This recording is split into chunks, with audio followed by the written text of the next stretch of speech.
बना के बैठे हैं, जो प्रेमिका के सताए हुए वो इधर वार्ड क्रमांक 13 बना के बैठे हैं।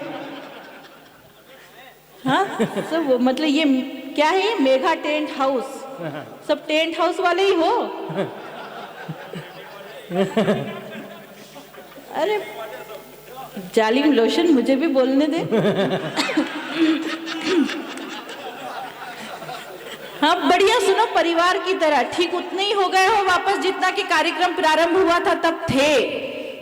तो सुनने वाले तो इतने ही थे, अब इस उम्र में आप मेरा वीडियो बना के क्या करोगे?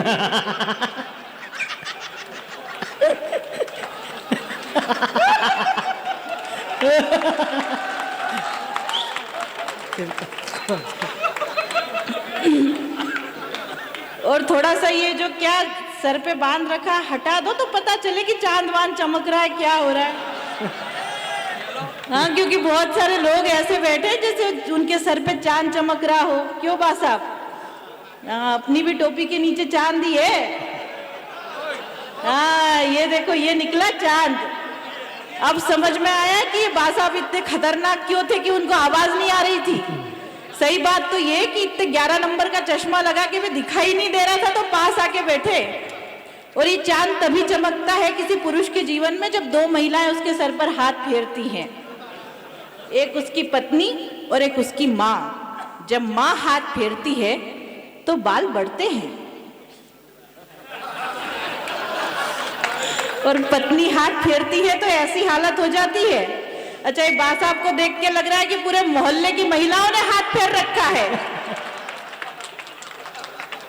देखो कितना आनंद ले रहे हैं। बढ़िया। ये बीच में कोई बात हुई, बोले ये दोनों एक थान के कपड़े पहन के बैठे, ऐसा लग रहा है भाई बहन है, पड़ोस ऐसा बढ़िया देख के। ये कोई मेरे मैचिंग में ला के नहीं बैठे हैं। ये जो आपकी ये जो रखे हुए ना, ये मसनद जो रखे हुए, इसका कवर का कपड़ा जो बचा हुआ था उससे अगले ने कुर्ता सिलवा रखा है।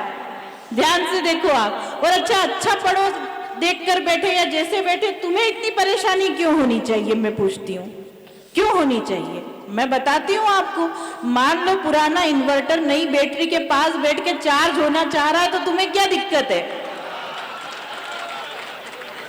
मेरे को परेशानी है कि मैं डांस जनरेटर पर कर रहा हूँ और पुरानी बैटरी दूसरे इन्वर्टर पर चार्ज हो रही है। अच्छा, इतनी देर तक संचालन दूसरे ने किया और अब अचानक किस महात्मा को बिठा दिया?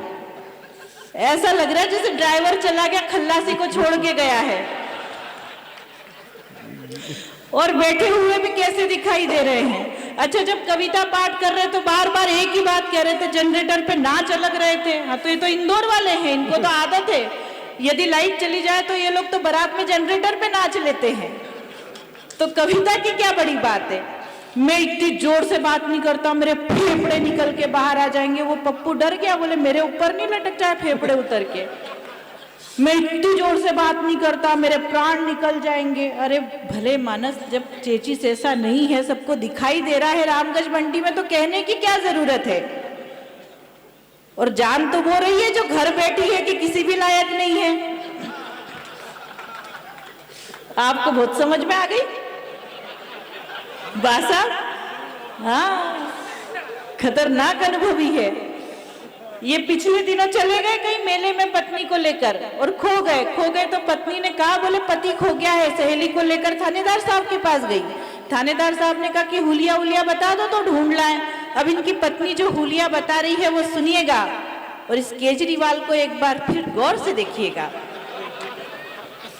इनकी पत्नी हुलिया बता रही है कि 6 फुट हाइट, कलर एकदम वाइट, चले तो ऐसे जैसे सलमान खान, जेब में ढेर सारे क्रेडिट कार्ड, गले में सोने की चेन। वो सहेली ने कोनी मारी, क्या कर रही, किसका हुलिया बता रही है? पत्नी ने जवाब दिया, जाने दे, गया सो भंगार गया, आए वो तो ढंग का आए। देखो प्रेरणा जी, एक तो वो राजू मेरे को फंसा गया यहाँ जबरदस्ती। आज का दिन ही खराब है मेरे लिए। मतलब ऊंट पे भी बैठो तो कुत्ता काट खाए। देखो प्रेरणा जी, ऐसा है कि हम तो इंदौर में रहते हैं, हमारे यहाँ तो भंगार में भी कभी कभी ऐसे सामान हाथ लग जाते हैं, 2 के काम मिले हो तो बरसों तक चलते हैं। आप हमारा टेंशन आपको मत देख के लग रहा है कि आपके घर पे बरसों से यही काम चल रहा है। लग रहा है, ऐसा लग रहा है जैसे हुलिया देखना एक बार और इस माइक पर आके बैठे हैं तो चार पंक्तियां सुनना कि कैसे लग रहे हैं कि पैंट शर्ट जैकेट में, कोट पैंट जैकेट में ऐसा लग रहा है जैसे बीड़ी का बंडल ठूस रखा है सिगरेट के पैकेट में।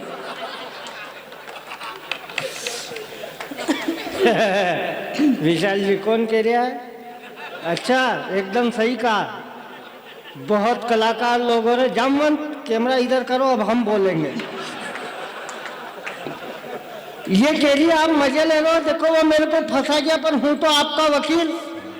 और सुनना इन्होंने जो कहा, भगवान जाने क्या कह रही है, कोट पैंट जैकेट में बीड़ी का बंडल ठूस रखा है सिगरेट के, तेरे रूप को इश्क की पहचान दे दूंगा। अब सुनना जवाब, भजिए पहले तेल में पिए नहीं, बेसन का घोल सड़ जाएगा। कि तेरे रूप को इश्क की पहचान दे दूंगा।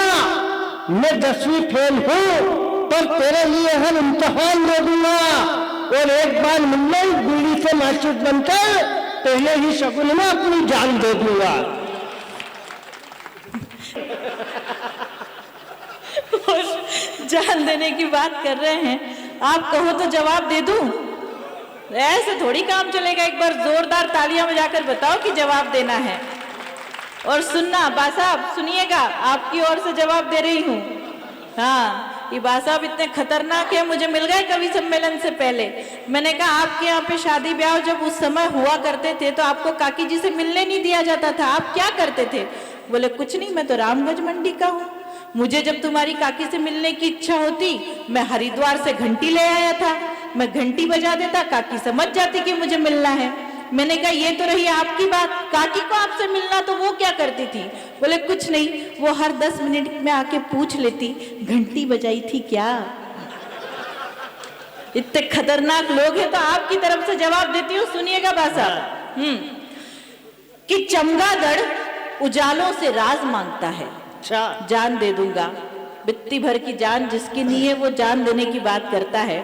कि चमगादड़ उजालों से राज मांगता है, कौवा कोयल से आवाज मांगता है, और दिमाग से पैदल दिखाई देता है, बैलगाड़ी चलाने वाला हवाई जहाज मांगता है। बहुत अच्छा। चमगादड़ ही है जो चांद की चांदनी को चूमते हैं। रात में तो वही निकलते, अपन तो सोए पड़े रहते। इन्होंने जो कहा जवाब सुनना, आपका वकील हो कि चमगादड़ ही है जो चांद की चांदनी को चूमते हैं। नशा हो प्यार का तो कौवे कोयल सब झूमते हैं। और हम बैलगाड़ी वालों को इतना नाकारा मत समझो, हम हवाई जहाज बैलगाड़ी में रख के घूमते हैं। हे क्या कर रहे हो? जवाब सुनो, फिर मेरे समर्थन में तालियां बजाना। अच्छा सुनना, हम ये करते हैं और वो करते हैं। कि जर्जर खंडहर हवेली से सवालात करता है, जर्जर खंडहर हवेली से सवालात करता है। मेंढक सूट बूट पहनकर जल परी से मुलाकात करता है, और जिसकी सूरत देखकर जुगनू भी डर जाते हैं, वो शख्स आज चांद को पाने की बात करता है। बहुत बढ़िया।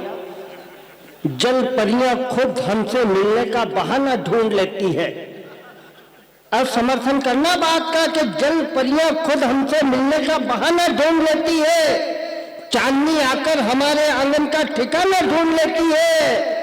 और एक बात ध्यान रखना, हवेली की पहेली की सहेली वालों, दुनिया हवेली में हुई खंडहर में खजाना ढूंढ लेती है। चलिए इस वार्तालाप को यही समाप्त करते हैं। आपको कविता हाँ, और 4 पंक्तियां अंतिम निवेदन करती हूँ, सुनिएगा। कि हर कोई ऐरा गेरा, अरे बाबूजी आप वाकई क्या अदा, क्या जलवे तेरे पारो। हाँ, मतलब जिसके जीवन से श्रृंगार खत्म हो गया उसको श्रृंगार के गीत सुनने हैं। स्वागत। अंतिम जवाब देना चाहती हूँ कि हर कोई ऐरा गेरा हमारे हार्ट का पार्ट नहीं होता। हर कोई एरा गेरा, ये जो पढ़ रहे हैं ये कोई गरुड़ पुराण थोड़ी पढ़ रहे हैं। हर कोई एरा गेरा हमारे हार्ट का पार्ट नहीं होता। अच्छे कपड़े पहन लेने से कोई स्मार्ट नहीं होता। और निकला है दिल की सड़क पर मोहब्बत की रेस करने को, ये वो खटारा स्कूटर है जो स्टार्ट नहीं होता। वाह वाह वाह वाह। धरती धोरा